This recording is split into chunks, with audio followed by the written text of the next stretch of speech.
बेशकीमती कोहिनूर आखिर आया कहां से था। दोस्तों, आपने कहीं न कहीं विश्व के बेशकीमती हीरे कोहिनूर के बारे में तो सुना ही होगा। दोस्तों, इस हीरे का इतिहास किसी और देश से नहीं बल्कि हमारे भारत से जुड़ा हुआ है। और अगर सीधे शब्दों में कहें तो कोहिनूर भारत की धरोहर है, जिसे धोखे से ब्रिटेन में लाया गया था। और तो कोहिनूर बेशकीमती इसलिए है क्योंकि माना जाता है कि ये हीरा जिसके पास भी रहेगा वो इस दुनिया का बादशाह रहेगा। तो दोस्तों, आज के इस वीडियो में हम आपको बताने वाले हैं धरती के उस बेशकीमती खजाने को जिसने चुटकियों में न जाने कितनी जिंदगियां तबाह कर दी थी। तो दोस्तों, शुरू करते हैं आज का ये वीडियो। लेकिन अगर आपने अभी तक हमारे चैनल द इलॉजिकल लैंड को सब्सक्राइब नहीं किया है तो कृपया चैनल को सब्सक्राइब कर लें और पास में बने बेल आइकन बटन को जरूर दबाएं ताकि हमारे चैनल की लेटेस्ट अपडेट सबसे पहले आप तक पहुंच जाए। दोस्तों, इतिहासकारों के मुताबिक कोहिनूर को सबसे पहले वर्ष 1306 में एक हिंदू टेक्स्ट बुक में नोट किया था, जो कि किसने और कब किया ये किसी को नहीं पता है। और तो इस हीरे का जिक्र एक ईस्ट इंडिया कंपनी में काम करने वाले एक कर्मचारी ने, जिनका नाम थियो मैटकैफे था, उन्होंने बताया था कि ये हीरा लॉर्ड कृष्णा के युग से है। इसके अलावा ये किसे, कब, कहां और कैसे मिला इसकी जानकारी किसी को नहीं थी और ना ही है। दोस्तों, माना जाता है कि ये हीरा कृष्ण नदी के तट पर पाया गया था और उस समय ये स्थान विश्व का एकमात्र स्थान था जहां पर ऐसे नायाब स्टोन पाए जाते थे। दोस्तों, लोगों को नजर में ये हीरा तब आया जब दिल्ली के मुगल बादशाह शाहजहां ने इस हीरे को अपने शाही तख्त पर लगवाया था, जो कि उनके महल से भी नायाब और महंगा था। लेकिन इस हीरे के बारे में वो भी ज्यादा कुछ नहीं जानते थे। यहाँ तक उस समय में उस हीरे का नाम कोहिनूर भी नहीं पड़ा था। दोस्तों, कई साल तक ये हीरा दिल्ली में ही रहा और मोहम्मद शाह के राज में पर्सिया के बादशाह नादिर शाह ने दिल्ली को लूट कोहिनूर हीरा भी पर्सिया तक पहुँच गया। अब पर्सिया के बादशाह को ये हीरा बड़ा नायाब लगा, जिसके कारण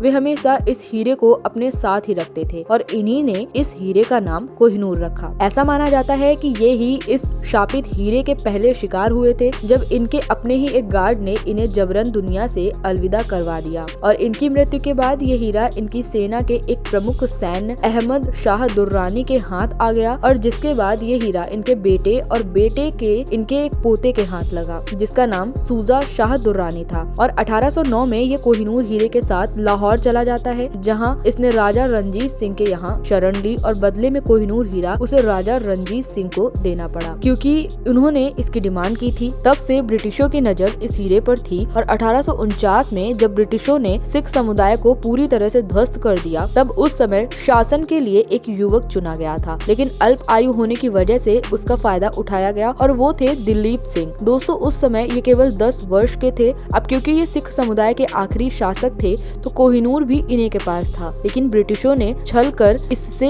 हीरा लेकर ईस्ट इंडिया कंपनी को सौंप दिया और ये हीरा चला गया रानी विक्टोरिया के पास। अब चूंकि पुरानी मान्यताओं के हिसाब से कोहिनूर पर कार्डसेट था कि इसे निस्वार्थ और पवित्र मन से केवल ईश्वर और औरतें ही पहन सकती हैं, इसलिए ब्रिटिश साम्राज्य की पीढ़ी में ये हीरा महारानियों के पास ही होता था और वे इसे पहनती थीं। और इस समय ये हीरा टावर ऑफ लंदन में रखा गया है। तो दोस्तों, आज के वीडियो में बस इतना ही। अगर वीडियो पसंद आई हो तो लाइक, शेयर, सब्सक्राइब जरूर करिएगा और हमें कमेंट बॉक्स में अपनी राय जरूर बताइएगा। वीडियो में अंत तक बने रहने के लिए आप सभी का धन्यवाद।